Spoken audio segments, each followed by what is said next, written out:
I think that's probably the most frustrating thing is we knew that was going to happen at some point. At some point, you're not going to be able to run the ball for 180 yards, even with the best running back in the NFL. And that's when you have to be able to throw the ball. You have to be able to make plays. You have to be able to, hit the ball, the deep balls. You have to do that because otherwise it's too easy for teams to just tee up and rush the quarterback. So we have to be able to run the ball and pass the ball. Adam Thielen, the Vikings receiver after Sunday's game, and that in context with other things he said. There was a moment he was wide open, and he said, the play went well, the ball just didn't get there.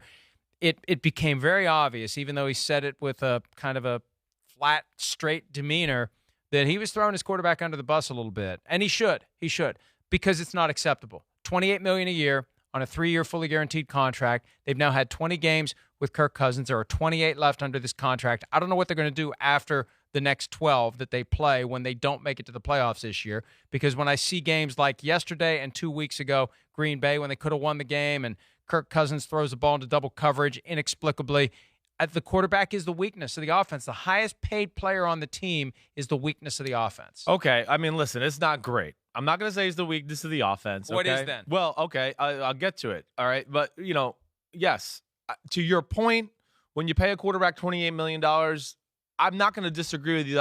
I'd like to see a little more here and there, like, hey, guys, we're not playing good. Get on my back, and I'll make a few plays and get us back on track. He doesn't have that gene. He doesn't do – I mean, maybe he doesn't, Mike. I'm not going to disagree with you. I don't know. I also will say this, though, to defend him.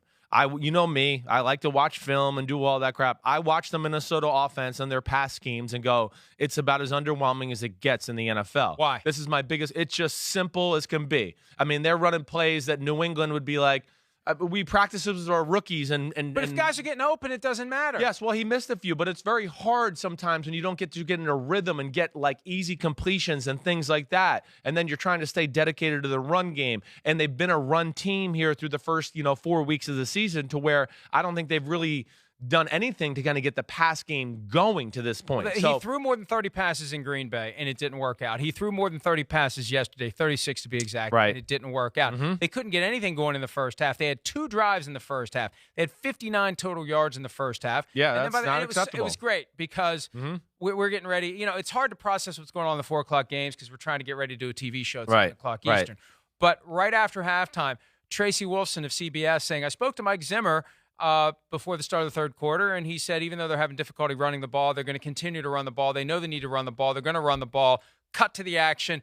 Kirk Cousins drops back to pass. Strip sack from Khalil Mack. The first play. Fumble. Right. Yeah. So I don't know whether it's a play calling thing. I don't know. But it's just not working. And to have Adam Thielen publicly say what you and I both know privately has been ricocheting around that locker room as it relates to Kirk Cousins' ability to step up in big moments, that's fundamentally the problem, Chris. And you played quarterback. You know guys either can do this or they can't.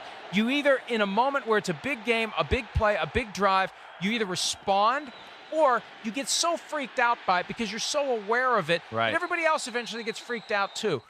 Remember Super Bowl 23, the story about Joe Montana? John Candy. Drive. Hey, there's John Candy. Right. And it relaxed everybody. Sure, right.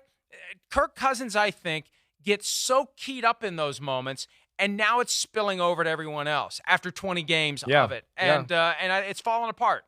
Look, I felt after they beat the Raiders by 20 points, maybe they're onto something. Right. But if they can't run, they definitely can't throw. They're like that one-dimensional high school team that everybody knows is in their town. They're like, hey, they run the ball, and everything's great until they come up against a team that stops them and they can't do anything. Well, yeah, that's the issue. And that was the question, I think, going into the game, is if they can't run the ball, what are they going to do with this pass offense? It's something I've written down in my notes a lot. Like, okay, if they can't do this, are they going to be able to rely? We haven't had a Kirk Cousins. You like that moment, right, with the Minnesota Vikings. So I get it. I understand. And I can understand the locker room going is this guy going to pull us through in big moments? Because he certainly didn't get the confidence with the stupid interception in Green Bay. And then yesterday. And, again, I wasn't ever as good as Kirk Cousins or some of the other guys in the NFL. But my one season of glory when we went to the playoffs and everything like that, we did have some comeback wins where I felt like the team believed in me after one or two of them. And then, hey, we didn't win every one of them, but I know that the belief was there that, like, man, Chris got us through some tough spots and made some big plays. He's capable of doing that. And I don't think he's kind of instilled that confidence in that offense yet. Or you. I mean, you wore purple here today. I don't know, for a funeral or a celebration. I wore the shirt that they hung in the closet. But we got to mention this, too. Yeah. Mitchell Trubisky, the shoulder injury early in the game. Yes. It was all lining up for the Vikings. Akeem Hicks is out. Roquan Smith is out. Mitchell Trubisky gets injured. Chase Daniel knows that offense. And they may be, with that defense, they may be better off with a guy who knows the offense, who runs the offense, who doesn't try to do too much, because Trubisky's still a work in progress. He really is. Right? I mean, he is. I know Matt Nagy tells some people behind the scenes that he can't install his full offense with Trubisky, and that's that he, and I think that's the advantage Chase Daniel brings. And Chase Daniel did well yesterday, and maybe he got mad about that last year. Well, it bothers me early in the year when he said, right. Man, that's not a great way to start off. Now you've come around. Okay, but you don't start off your relationship like that. We'll be back.